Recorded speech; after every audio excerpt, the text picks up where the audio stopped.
వచ్చి fully beginners కోసం, ఎవరైతే ఇప్పుడు టార్చ్ ముట్టుకోలేదు ఎలా వాడాలో తెలియడానికి. అవుట్ ఆఫ్లో టార్చ్లు ఇలా ఉంటాయి, మన ఇండియన్ టార్చెస్ లా ఉండవు. చూసారా, కింద నా వచ్చేది ఆక్సిజన్, ఈ సైడ్ వచ్చి ఆక్సిజన్ మనం ఓపెన్ చేసి ఉంచాలి. నెక్స్ట్ అటు సైడ్ వచ్చేది ఎసిట్లిన్. ఫస్ట్ ఏంటంటే మనం ప్రెజర్ చూసుకోవాలి. నెక్స్ట్ ఎసిట్లిన్ అంటారు, డిఏ అంటారు, ఎల్పిజి అంటారు, అది రెడ్ కలర్ది, అది ఓపెన్ చేయాలి.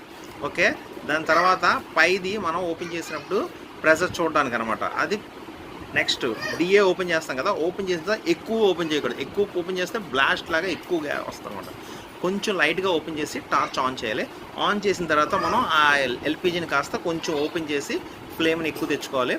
ఎక్కువ తెచ్చిన తర్వాత మనం ఆక్సిజన్ అనేది పైన ఒక నాజిల్ ఉంది కదా, పై టిప్పుతో మనం ఆక్సిజన్ని కంట్రోల్ చేయాలి. కంట్రోల్ చేసి షార్ప్ ఫ్లేమ్ రావాలంటే, ఒక షార్ప్ ఫ్లేమ్ రాలేదంటే మీ నాజిల్ క్లీన్గా లేదని, నాజిల్ని నీట్గా క్లీన్ చేయాలి. తర్వాత ప్రెజర్ వాడాలి. మనం థిక్నెస్ బట్టి ప్రెజర్ని యూజ్ చేస్తాం అనమాట.